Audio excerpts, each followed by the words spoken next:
Good morning, good afternoon, good evening. My name is Dr. Fizan Abdullah, and I am the director of the Center for Global Surgery at the Havey Institute for Global Health.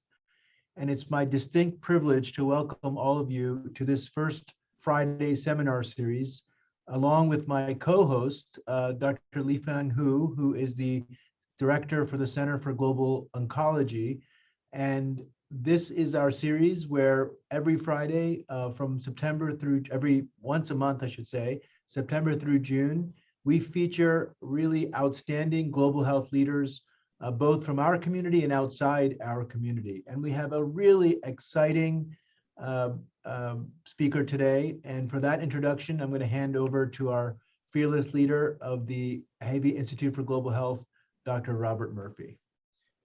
Well, great. Thank you very much, Faizan, and welcome, Peter.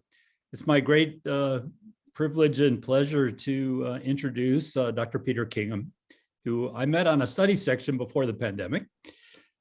Peter is the Director of Global Cancer Disparity Initiatives, and he's a surgeon at Memorial Sloan Kettering Cancer Center with specialty training in surgical oncology, where he treats patients with benign and malignant cancerous diseases of the liver, gallbladder, bile ducts, and pancreas, as well as cancers that are spread to the liver from other organs.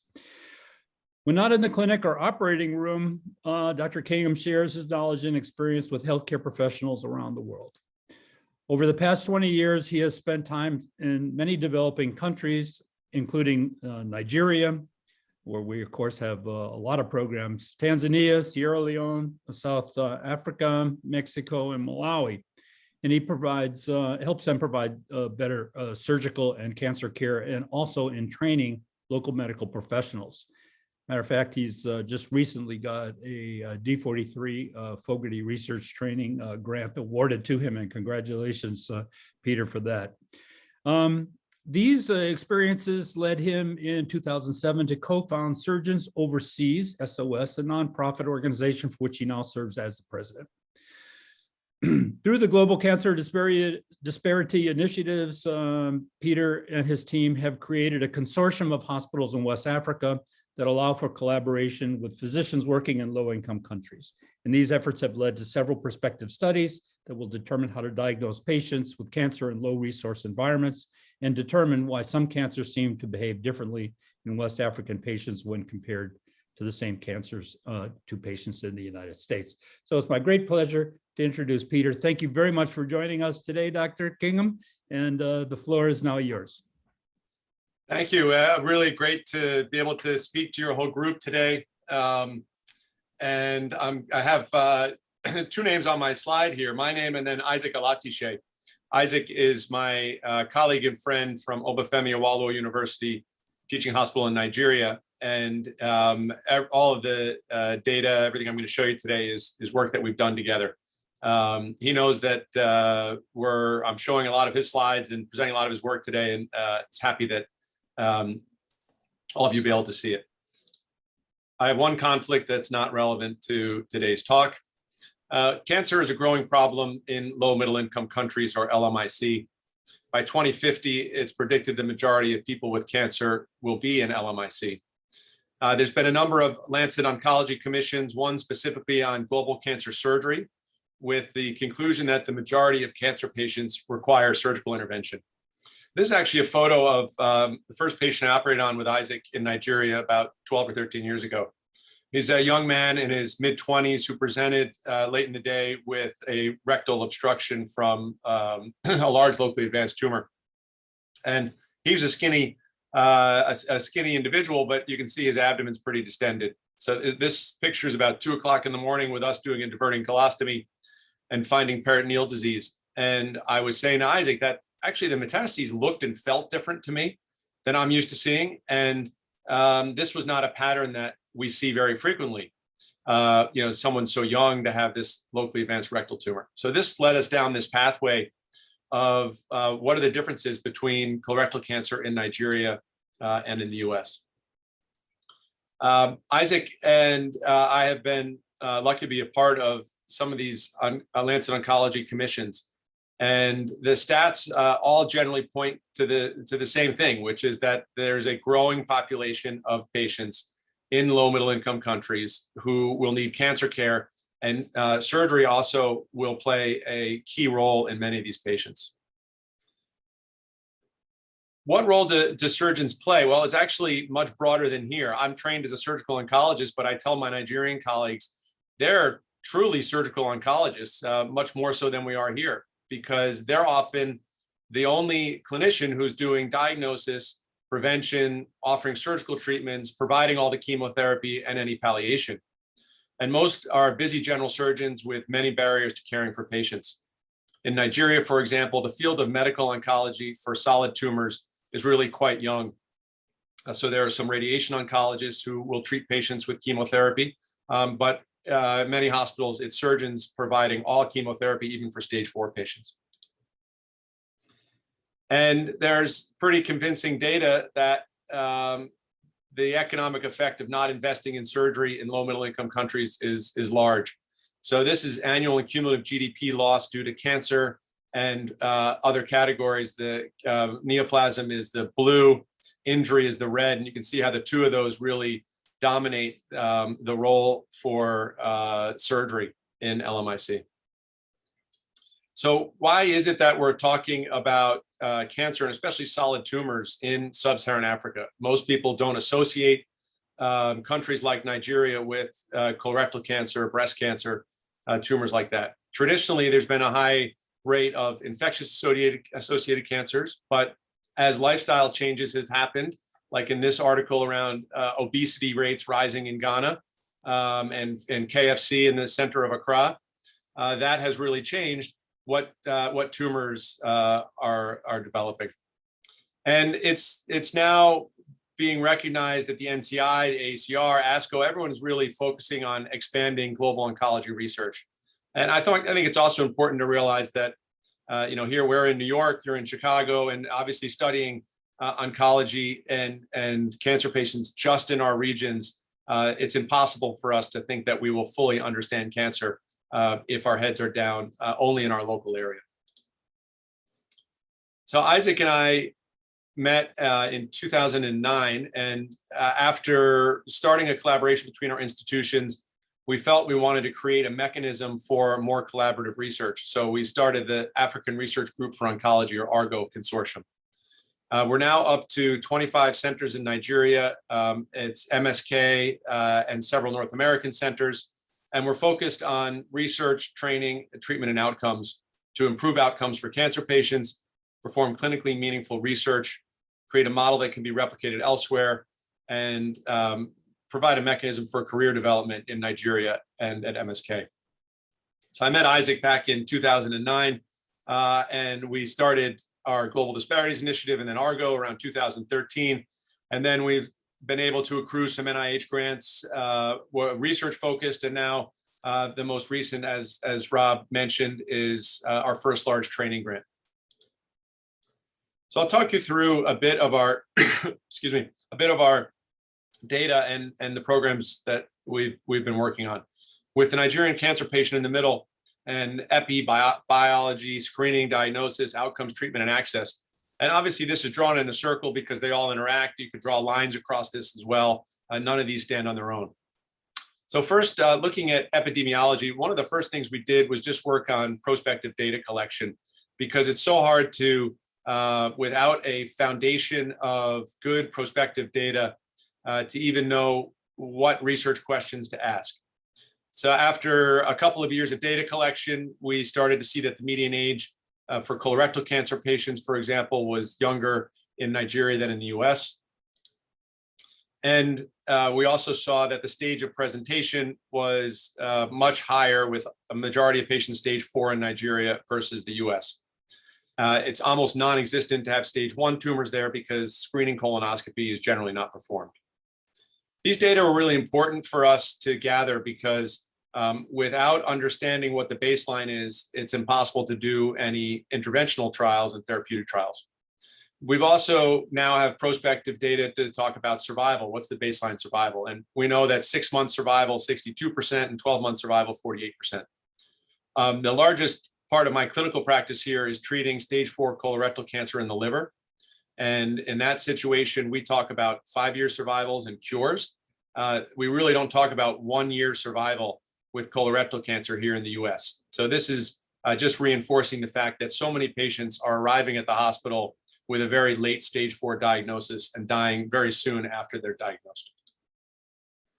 And it's a similar story in breast cancer with late stage in presentation in the majority of women. And when we compared things like stage 3 disease between Nigeria and the US, the outcomes were really quite different. So we became very interested in what are the risk factors for these cancers in Nigeria. This is a photo of traditionally what majority of Nigerians, how they would be living. It's a more rural environment, a relatively skinny woman pushing a heavy load, very active life.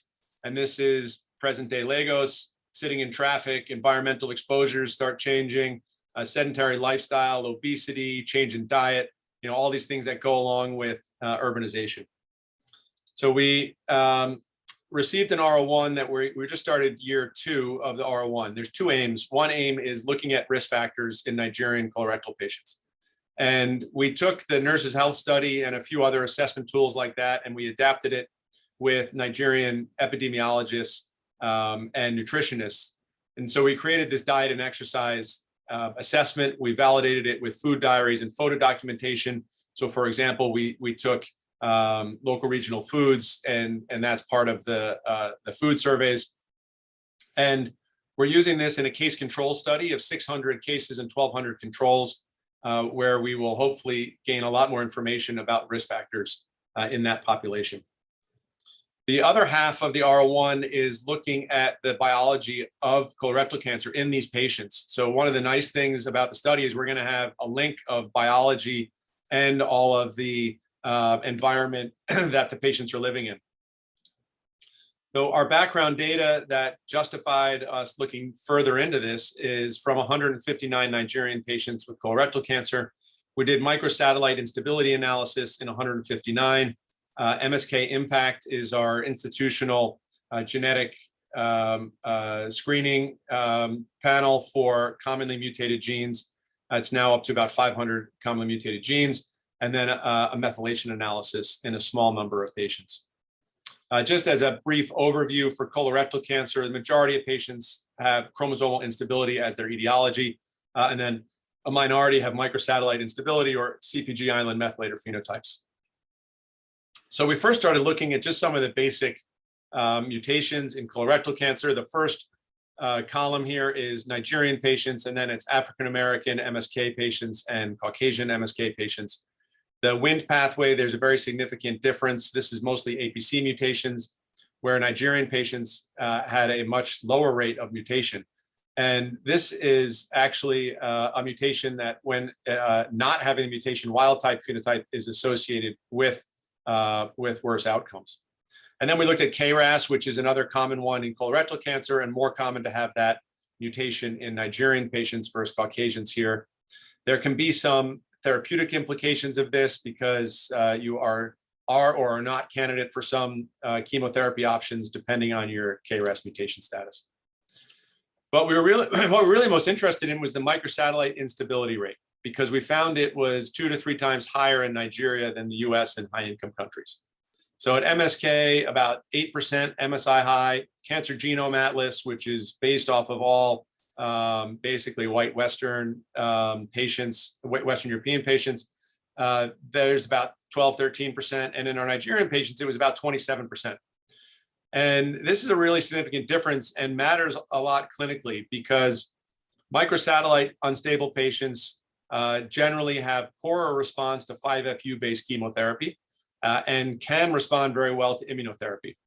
And Isaac had always said, I look at your scans and our scans, I see the same tumors, we give the same chemo, and we often see different responses. And there may be a lot of things that go into that, but one reason may be that they have a high enough percentage of MSI high patients that they're actually treating a lot of them with 5-FU-based chemo, not knowing that they're microsatellite high. And that might explain the difference in response.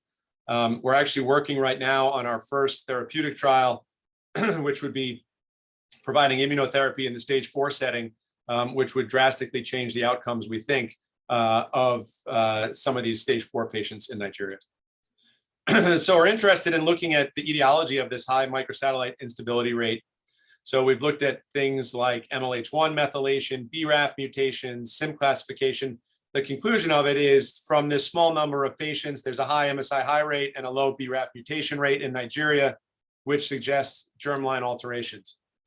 So we looked in Nigerian patients in a small group, and we found a few patients with Lynch syndrome, one with familial adenomatous polyposis. But on the whole, we really didn't find a germline explanation for this high microsatellite instability rate. The Lynch syndrome rates are pretty similar to what we see in the US. And in the non-Lynch patients, the typically epigenetic methylation of MLH1, which is the cause of somatic MSI-H, we didn't really see. So currently, we don't have a good explanation for this, and we hope we'll get this information out of our R01.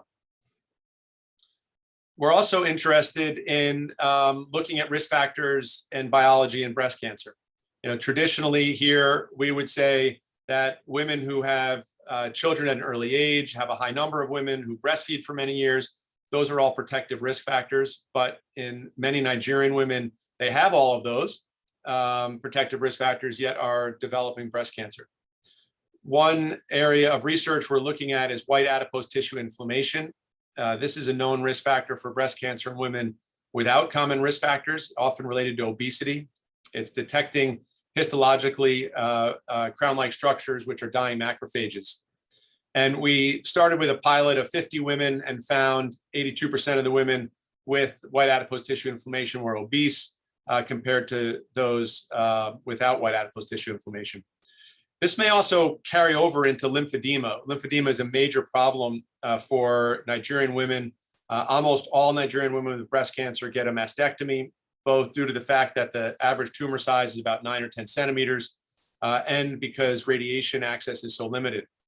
And lymphedema rates are quite high. And there's now some work being done here at MSK by our head of plastic surgery, looking at the inflammatory mediators of lymphedema that may be different between African-American and Caucasian women. And this may play a role in Nigerian women, that there may be some biology of inflammation in their breast and axilla that, similarly to this white adipose tissue inflammation as a risk for breast cancer, may be a risk for lymphedema, and it may be possible to develop some interventions around this. So hopefully more to come on that in the future. The data I showed before on survival really stresses the importance of developing methods for screening, or probably more realistically, early diagnosis. And Isaac and I have been focused on this question for a number of years now with colorectal cancer. There's been no prospective trials of any colorectal cancer screening method in asymptomatic individuals when we started this. And is it feasible? We've always favored the idea of high-risk groups, as just borrowing from paradigms like screening HIV-positive women for cervical cancer, or in the US, CAT scan in high-risk smokers, trying to really narrow down the group that is even being targeted. In LMIC, there are multiple groups that recommend FIT stool testing for microscopic blood in both organized and opportunistic screening. But that's really borrowing high-income country data and applying it to LMIC, which I'll show you is another example where that just usually doesn't work very well. And potentially there's a unique set of issues with stool testing in Nigeria. So we were interested in looking at multiple populations, average risk patients, first-degree relatives, and symptomatic patients. And we've had 3 ways of looking at early diagnosis of colorectal cancer using FIT, a clinical screening method, and a urine metabolite test that I'll discuss. So FIT was interesting for us because we were criticized. We started with the clinical screen, but we were really criticized for not doing average risk stool-based testing every time we were presenting our data. And so we did 2 pilots to start. One was 154 asymptomatic average risk volunteers in a rural community. This was almost all women. That's sort of who was present in the village on a weekday. We had banked their stool for microbiome studies and realized we could retrospectively look at FIT. And then we did 379 asymptomatic average risk volunteers from the university. And we found that majority of people returned the kit, but 11% is a real number, failed to return it. Another 8% required retesting because the stool was too thick. So about 20% of patients had problems with testing. And then we started leaving the positive tests out on the benchtop and seeing what happens over time. And by day 8, 10 positive tests became 7 positive tests. So the ambient temperature and humidity in Nigeria may require a shorter return time than what's recommended of 10 days. When we did those 2 pilots, it was about 20% were FIT positive, which is quite high. So we created a large 2,330 person study that Isaac just led us in and just finished about 4 to 6 months ago. This was asymptomatic, average risk people, 45 to 75. The majority returned it, and 21% were FIT positive. 2/3 completed the whole workup with colonoscopy. And we found that there was a very high false positive rate in FIT positive Nigerians. The positive predictive value for invasive cancer was 1.1%. Positive predictive value advanced adenoma was 7%. In high-income countries, these numbers are much higher, 30%. What we found was that there was really an extremely high false positive rate in this population, mostly from internal hemorrhoids, which a significant percent of people have, and diverticulosis. So does FIT and average risk screening have a role? Well, from our study, we could conclude that qualitative FIT at 50 micrograms per ml, which is the highest you could get on the market, and to keep it point of care, it doesn't really have a role. False positives where resources are scarce are really a major issue. This is a self-pay system where if you have a false positive that leads to recommendation of a colonoscopy, that is a major financial toxicity issue for any individual. It also may be that the incidence of colorectal cancer in Nigeria and most LMIC may just still be too low because they're 3 to 5-fold lower than high-income countries. The rates are rising rapidly, but overall the rates are still low compared to places like the US. It also may be that there's a different pathway than adenoma carcinoma pathway that we're used to and that these tests are picking up. So I think that's an unknown question. So I mentioned that we're also interested in clinical screening and picking out high-risk populations. So we did a study looking at, excuse me, looking at 362 patients over 45 years old with more than a week of rectal bleeding. So rectal bleeding was our trigger here. And this was not just on average a week. Median bleeding time was about 6 months. And we did a training cohort in 1 city and a validation cohort in 2 others. And the results were the same across the board. About 20% had cancer and 10% had polyps. And clearly that shows that there's a real selection in who made it into this population. This was a very high-risk group. But this led us to try and add in clinical factors like weight loss and change in stool and make this this clinical algorithm. This study we've now are now blowing up to a much larger study to also add in factors like hemoglobin level at community health centers. And our goal is to make this a statewide project to try and see if this can be implemented in a much larger scale than the Ministry of Health. But one question we had in that study was, are we just finding stage 4 patients earlier? But when we looked at the stages of presentation overall between the 2 sites, there was a much higher percentage who were stage 2 and 3 compared to stage 4.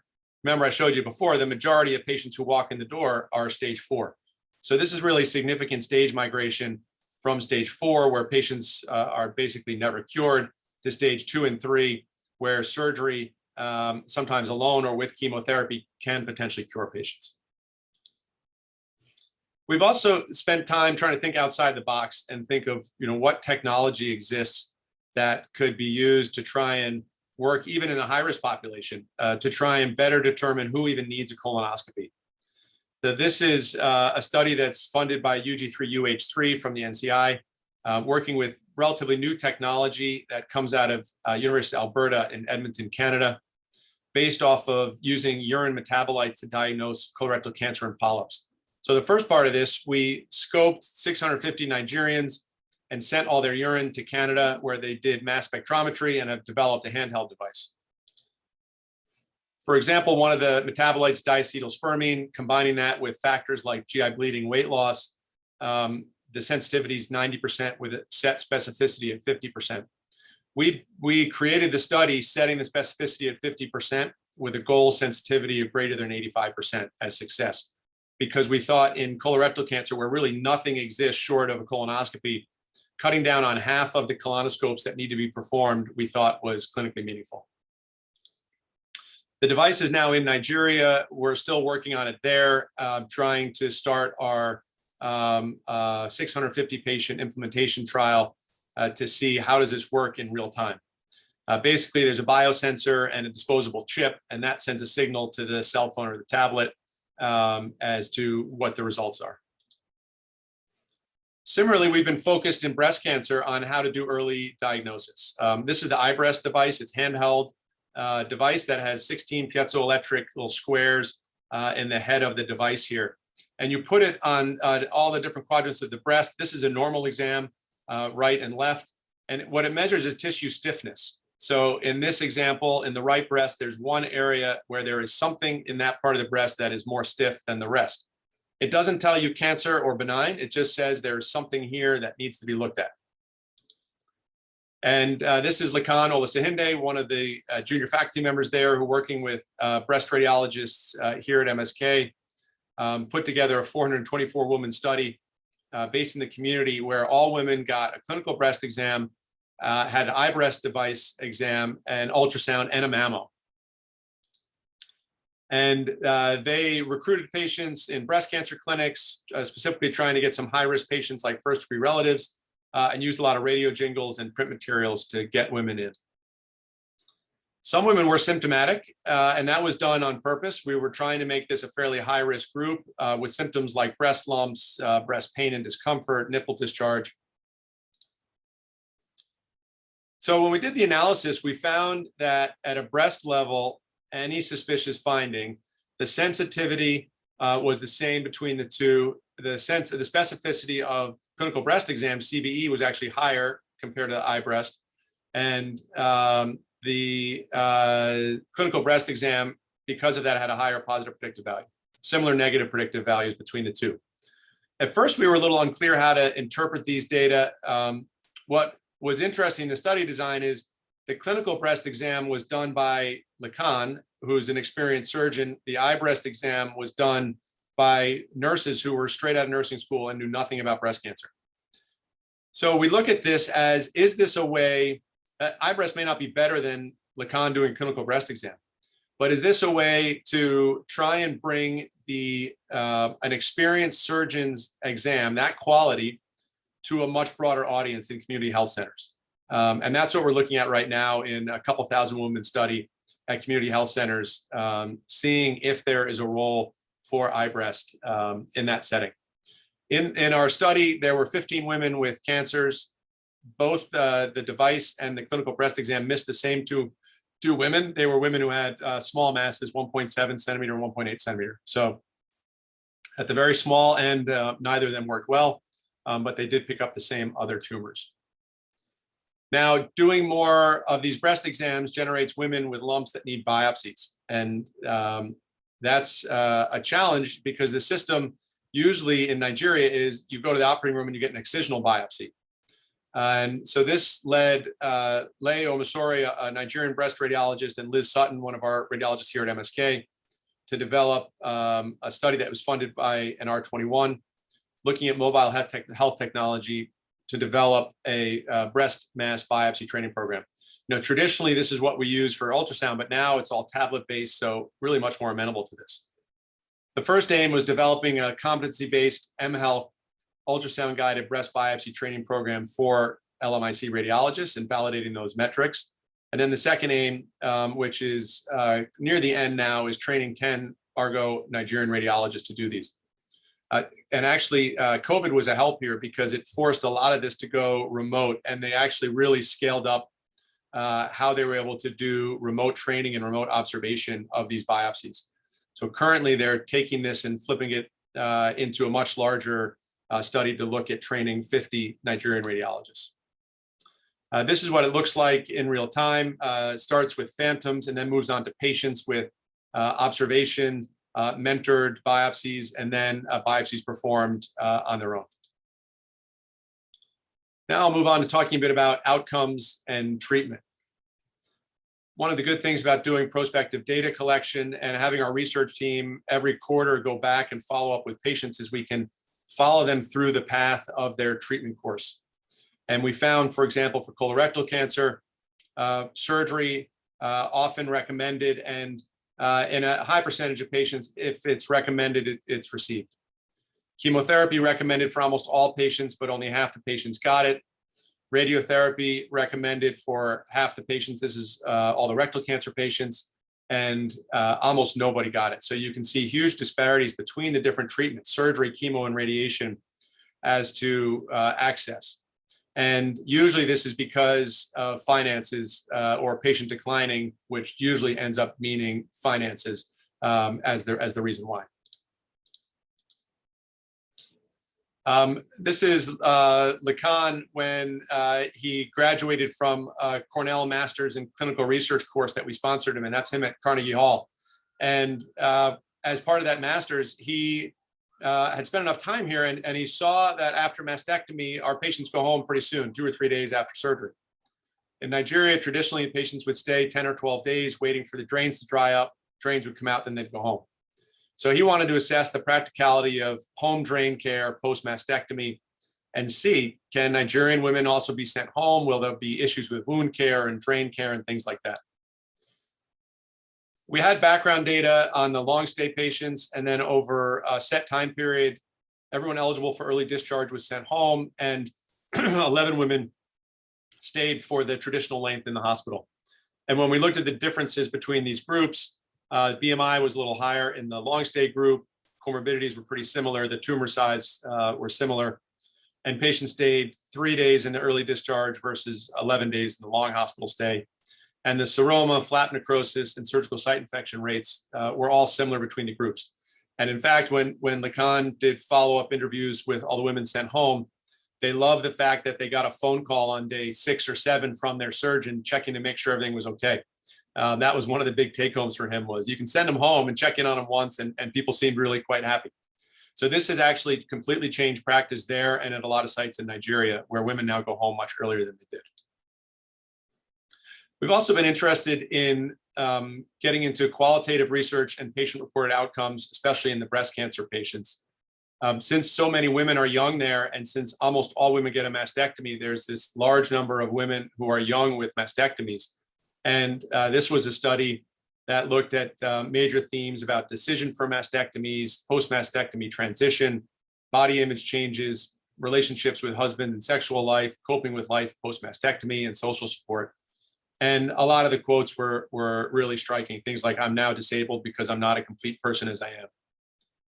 So this led us to take the BreastQ, which is a patient-reported outcome instrument that was created here at MSK GCDI, and we translated that to Yoruba and have validated it there. And we're now doing a prospective study in mastectomy patients, pre-op, 4 weeks post-op, and 3 months post-op, to try and really get a much more quantitative handle on outcomes and patients' belief about their outcomes.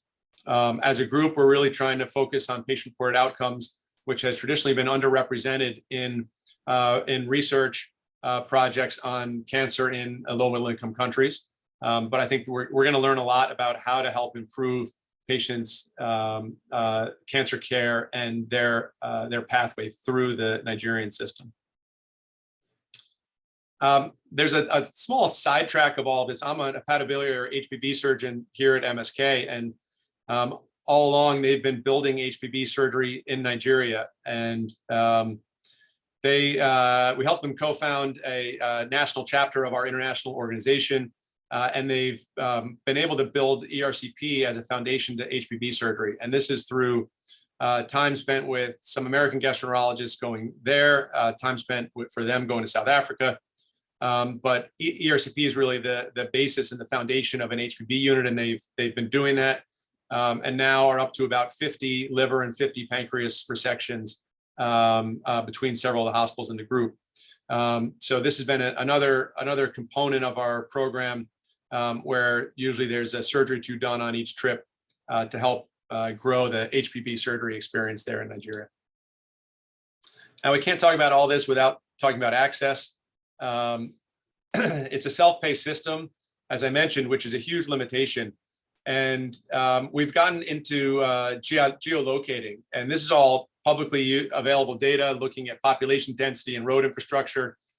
The Ministry of Health proposes 8 areas to have centers focused on oncology, and we can use this map to play around with where these centers are and what that means for access to different parts of the country. We now are geolocating every patient who comes into our studies. We're tracking their coordinates so that we can also look at geography as a risk factor and barrier in care. Another component of the patient-reported outcomes is looking at stigma. We have a study that's just starting with our lung cancer group here that's paired up with psycho-oncologists in Nigeria, looking at stigma in lung cancer patients. This is looking at provider-level interventions to minimize the stigma of lung cancer using empathic communication skills. And we're interested in this to expand this into colorectal and breast cancer patients, both for mastectomy. There's huge stigma has huge roles, and also many patients need a colostomy with low rectal tumors, and some patients would prefer to have no intervention at all than to have a stoma. So I think there's a role for looking at this as well. Now I'm going to transition on to talking about training.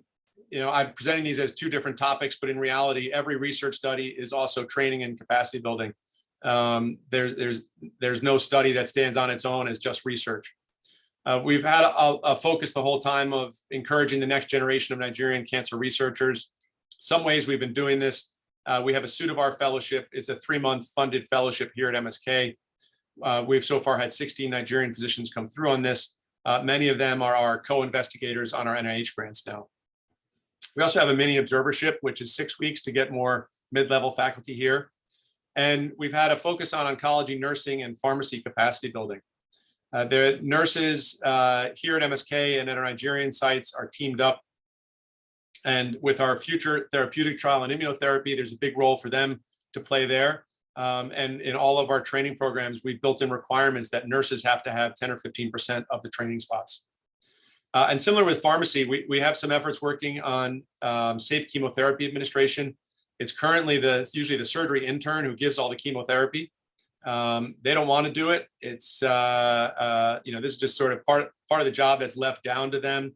And there's huge issues with safety to the patients, but also to the practitioners in handling chemotherapy agents. So there's a push on the Nigerian side to try and centralize chemotherapy preparation and delivery outside of the intern.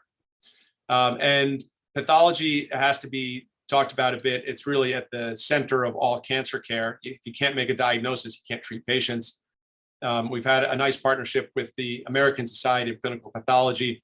We have some scanners that have been put in at our hub sites to allow for more remote participation of pathology colleagues, and have done a lot of capacity building with the pathology scientists and technologists on tissue processing and immunohistochemistry. As Rob mentioned, we just got our D43 with actually with his help and advice, and he's one of the mentors for us on this project. Our goal here is to help build this next generation, and there's 2 parts to it. So one part is looking at clinicians. So we have 1-year programs. We have 12 junior faculty members. On purpose, they are geographically from throughout Nigeria and from different backgrounds in medicine. So there's nurses, surgeons, gynecologists, radiologists, pathologists, epidemiologists, all mixed in here from all different sites around Nigeria. We use the Harvard Principles in Practice course, which is online and is basically the first half of a master's, using some master's public health programs in Nigeria and short-term research fellowships here at MSK. All of them are enrolled also in the Fundamentals of Cancer Research course. And as part of this, they're provided both Nigerian and non-Nigerian mentors. When we did our background work trying to set this up, we found that the 2 biggest asks from Nigerian junior faculty members are 1, mentorship, and 2, the physical skills to perform cancer research. So that's what we're trying to meet those needs. We're also, as part of this grant, looking at research infrastructure and building capacity of all of our research assistants and program managers. We now have a team of about 18 between our hub site and other sites where we have research staff. And there's a real need for improved teaching from our end on regulatory issues, ethical boards, et cetera. So overall, this 5-year program has the clinicians, which I was just talking about. And then the other part of it is scientists. So these are epidemiologists, nurse researchers, psycho-oncology, statisticians, who will all have postdoctoral training years here at MSK. And then as a group, they'll all be back in Nigeria with clinicians and scientists teamed together with money for pilot grants. We've also tried to build in some opportunities for people interested in this field of global oncology here in North America. So one is there's 2 research scholar positions with the majority of time spent performing research in Nigeria and also with a training component for them. If my plug is, if you know anyone interested in this, please have them contact me because we're currently advertising one of these spots. And we created a global cancer surgery fellowship. This is 6 months at MSK, which is a combination of surgery and research, and then 6 months in Nigeria, where it's the same combination of surgery and research. Avinash was our first. He's back in his home of New Zealand. Greg Knapp was our second. He's head of global surgery in Dalhousie in Halifax, Canada. Anna was last year's fellow and is finishing surgical oncology now in Toronto and will likely stay on there in a faculty spot and with her primary research focus, global oncology. And Shilpa Murthy is our current fellow who's about to leave for her time in Nigeria. We've also had some Fulbright fellows who have been fantastic. Molly did all that work I showed you on the nutrition analysis in our case control study, and she's about to start medical school. And Matteo just finished his time there. He's about to start a PhD in computational biology at MIT, and he really revamped our red caps and access to data and brought some AI programs into pathology, really changed how we're doing a lot of our data collection. So in conclusion, our program is focused on research and training. It started as myself and Dr. Murray Brennan, who's my mentor here, the 2 of us surgeons in a room, and now has really expanded to this multidisciplinary group spanning throughout the hospital with our goal of focusing on clinically meaningful projects to improve outcomes for cancer patients. And I've said that a few times, this idea of clinically meaningful projects, which sounds quite obvious, but at a center in the US, a lot of the research we do may pan out to something clinically meaningful, but it's interesting, and so we can go down that road. But Isaac and our colleagues in Nigeria, we've always felt that we need to have a much straighter path to really demonstrate that there's clinically meaningful outcomes from anything we're investing Nigerian time and money in because of the lack of resources. We have a number of funding sources, which I'm very appreciative of. This is our group when we were in person right before the pandemic. And the last time as a large group, we were able to meet in Nigeria a few years ago now. So thank you all for your time and look forward to any questions.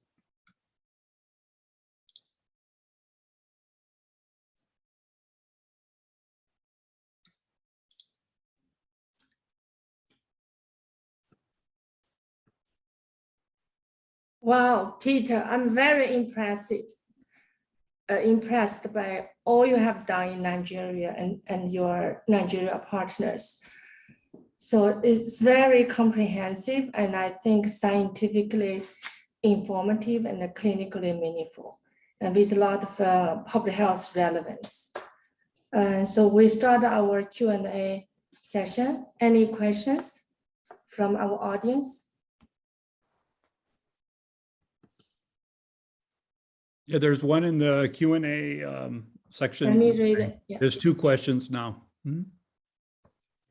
I think, Fazan, you asked, what are the challenges in your longitudinal patients follow-up?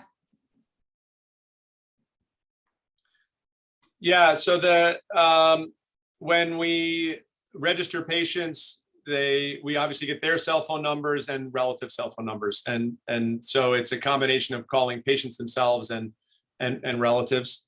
And that we've found to be successful.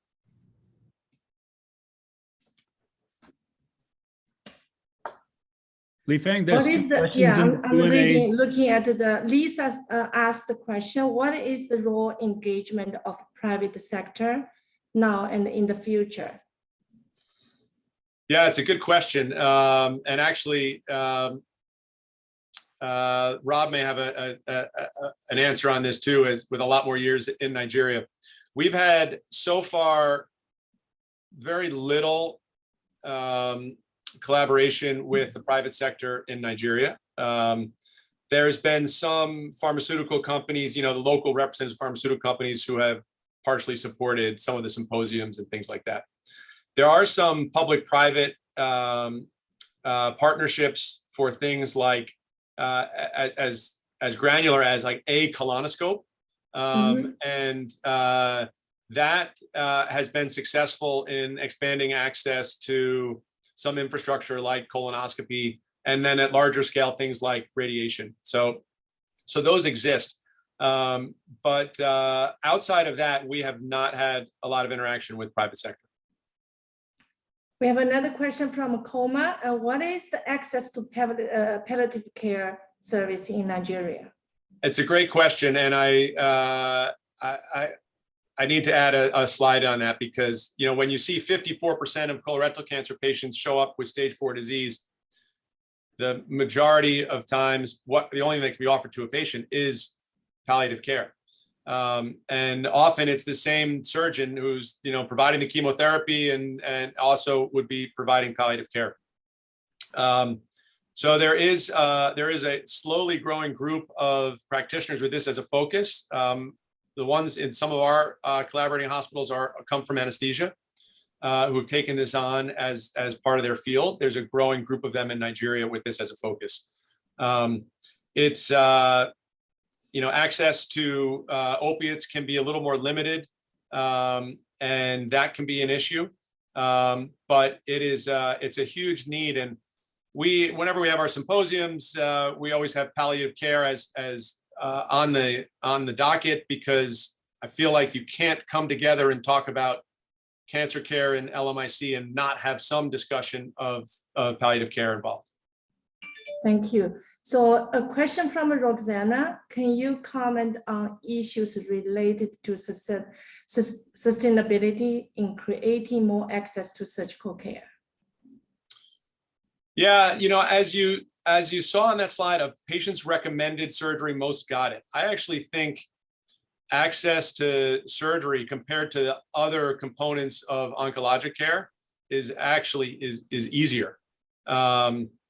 It's much more common and cheaper to be able to get a surgery, for example, than it is to get access to radiation. And the global surgery movement is, you know, at a higher level policy, and that it's very hard to go from that to a district hospital in Nigeria and see how there's an effect because the Ministry of Health is, you know, talking about supporting surgery. And I'm not saying that as a knock on global surgery. That's the same with oncology. You can look at the WHO's efforts on breast cancer, and how do you track that down to how patients are actually treated at a district hospital? There's a huge disconnect between that high level policy and what happens on the ground. But I do think in general, the global surgery movement has provided an avenue for some Nigerian surgeons, for example, to really highlight how important surgery and surgical outcomes are. There's some of the highest accruers in Global Surge, which is a great collective of surgeons from around the world who published some really meaningful papers. Some of the biggest collaborators are from Nigeria with huge patient populations. So I do think it's been an important avenue for them. Peter, just for your information, our Center for Global Education has an internally funded palliative care training program in Lagos. So If you're interested in, Rob and I can introduce you to Ashti, who is leading the efforts. Yeah, that'd be great. We would love to advertise that and see if there's others in the consortium who'd like to be a part of that. We would definitely support that. That's great. Yeah, Ashti actually have a question. I'm not sure it's a question. Ashti said, do you think all of these programs should require intentional palliative care service and train as part of their research and service delivery programs? This is our Director of Center for Global Education. She asked this question. Yeah, it's a good question. It's, we have gone sort of stepwise in growing our collaboration. We started extremely small intentionally, because we thought we were going to fail if we started trying to answer questions that were too large. I would say palliative care and nursing were the two things that we were really criticized for internally in Nigeria for not having them as part of this group. The nurses were banging down Isaac's door all the time and my hotel door when I was there, complaining. And we kept saying, we just can't, you can't do everything at the same time, but we understand how important it is. And now nursing is really an important part of what we've been doing. And palliative care, I think, is the next piece that we haven't been able to include enough on, because now we do put funding in, for example, in our studies where we're diagnosing patients with cancer, there's funding for treatment, which can be treatment or palliative care if someone's diagnosed with cancer. So we built that into those studies. But I think that is one of the gaps in our general consortium, is a focus on palliative care. We have 7 minutes more. We are going to ask a question. This question is from one of our collaborators from University College Hospital, Ibadan. Imran asked, do you have any experience with training frontline healthcare practitioners in primary healthcare for screening patients at risk of cancer? Yeah, and this is actually a little of this work happened at Ibadan with Balaji Ayandapo, who's one of the surgeons there. When we were looking at that clinical screen at community health centers. And I would say that most of the research I showed you started at the academic centers, and we did that to get all our baseline data. And now we're trying to take most of that work and what we've learned further out. So now there's a 4,000 woman study on breast early diagnosis with clinical breast exam and iBreast device. And we're doing the same in colorectal, where now we're taking an early diagnosis study out to community health centers. Because we have found that the assumption is usually that patients don't present, but that assumption is often wrong, that often patients will present with symptoms, but it's tough. I admire someone who works in a community health center in a rural part of Nigeria. I mean, you're the practitioner dealing with everything. So rectal bleeding could be 50 things. Obviously, the majority of times it's not cancer. So now we're trying to go from the hospital much further out, because I think that's the next steps for us, is where can we find these patients where they live? So one question from Fizan's team: how do you balance? We all know surgeons are very busy. So how do you balance your time between being a surgeon and being an NIH funded researcher? I don't think I'll ever have a good answer for that. There is no I can tell you that one of the things I realized is that our global program, there were two breakpoints. One was about 3-4 years ago. I went to the head of the hospital and I said, I know you're proud of this program, you're supportive. It can't continue like this. I can't keep doing what I'm doing because I'm very busy clinically as well. And so they said, right, okay, your official job is doing this. We want you growing this. We're recognizing this, and we want to give you some support to help make that happen. So that was one. And the second is something we're just finishing with now, where I realized that we'd like to grow into a center for global oncology. And to do that, we need a lot more infrastructure, and I need to delegate a lot more than I'm currently doing. So we're a startup basically within an old school institution. And so we just spent the last semester with the USC School of Business as one of their projects, and having them in a consultant role. And we're basically a startup at our first breakpoint, which is a crisis of leadership, which is we've outgrown me as an individual leading, 15, 20 people. And so now we're working with them on organizational structure and how does this grow in 5 years and 10 years, and how is this feasible for me and the other clinicians who are involved in this. So we just named an assistant director. We're naming working groups paired with Nigerians and faculty at MSK to help guide colorectal and breast and our education component to really try and offload a lot of this so that we can grow. Because right now we're limited by my capacity and Isaac's capacity. Last question, I don't want to miss this one, is from our D43 trainee who actually is doing his PhD here in Chicago. So we want to really encourage him to for his future career development in global oncology. So he asked, since most of the CRC in Nigeria from your presentation is more familiar, and considering the advancement in knowledge of the role of gut microbiome in CRC, are you considering looking out if there are disparity in the Nigeria gut microbiome in CRC? Yeah, it's a great question. The microbiome, studying the microbiome is unbelievably complex, especially when you start factoring in things like a lot of antibiotic use and it's unknown antibiotics and things like that. We first looked at it and said, we don't know what the normal microbiome is, whatever normal is. So that's why we did that study where we did our first FIT study. So we're still analyzing that. We have an interest in then trying to bank stool and looking at colorectal patients. I think there's two ways forward with it. One is now there's a lot more just being done with genetics analysis and not the traditional way of looking at microbiome.